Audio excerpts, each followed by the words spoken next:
প্ৰতিজন কৰ্মচাৰীৰ কাৰণে এটা বৃহৎ আপডেট ইতিমধ্যে আহি পৰিছে আৰু সেই আপডেটটো আপোনালোকে এইটো স্ক্ৰীনত দেখিবলৈ পাইছে। আজিৰ তাৰিখত অৰ্থাৎ 13/2/2026 আজিৰ তাৰিখত এখন নটিফিকেশ্যন প্ৰকাশিত হৈছে। গোটেইখিনি কথা আমি ইয়াতে ইণ্টাৰপ্ৰিট কৰিবলৈ চেষ্টা কৰিম।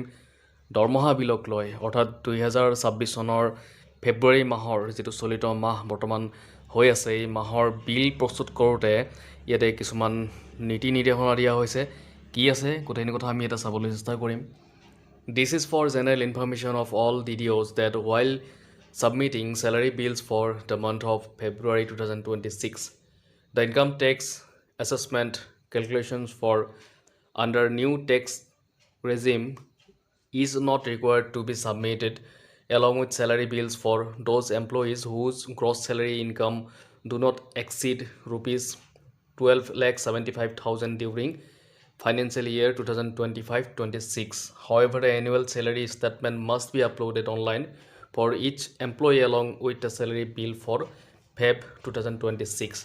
তো ইয়াৰ অৰ্থ আমি গোটেইখিনি কথা জানিবলৈ চেষ্টা কৰিছোঁ। ইয়াৰ অৰ্থ এইটোৱে যে সকলো DDOসমূহৰ সাধাৰণ তথ্যৰ বাবে জনোৱা হৈছে যে ফেব্ৰুৱাৰী 2026 মাহৰ দৰমহা বিল দাখিল কৰাৰ সময়ত 2025-26 বিত্তীয় বৰ্ষত যিসকল কৰ্মচাৰীৰ মুঠ আয় দৰমহাৰ মুঠ আয় 12.75 অৰ্থাৎ 12,75,000 টকাৰ অধিক নহয়, তেনে ক্ষেত্ৰত নতুন কৰ ব্যৱস্থাৰ অধীনত আয়কৰ মূল্যায়ন হিচাপ ফৰ্ম দৰমহা বিলৰ সৈতে দাখিল কৰাৰ প্ৰয়োজন নাই।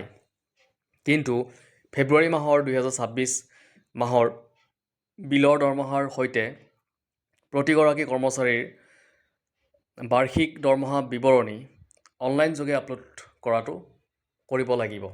তো দেখিলে আপোনালোকে ফেব্ৰুৱাৰী মাহৰ 2026 মাহৰ দৰমহা বিলৰ সৈতে প্ৰতিগৰাকী কৰ্মচাৰীৰ বাৰ্ষিক দৰমহা তেওঁলোকৰ যিটো ষ্টেটমেণ্ট থাকিব, সেই ষ্টেটমেণ্টখিনি তেওঁলোকে কি কৰিব লাগিব, অনলাইন যোগে আপলোড কৰিব লাগিব। তো এখনি গুৰুত্বপূৰ্ণ নটিচ আছিলে প্ৰত্যেকজন কৰ্মচাৰীৰ কাৰণে। আৰু যদি ভিডিঅ'টো ভাল লাগিছে লাইক, শ্বেয়াৰ, ছাবস্ক্ৰাইব এটা কৰি দিব।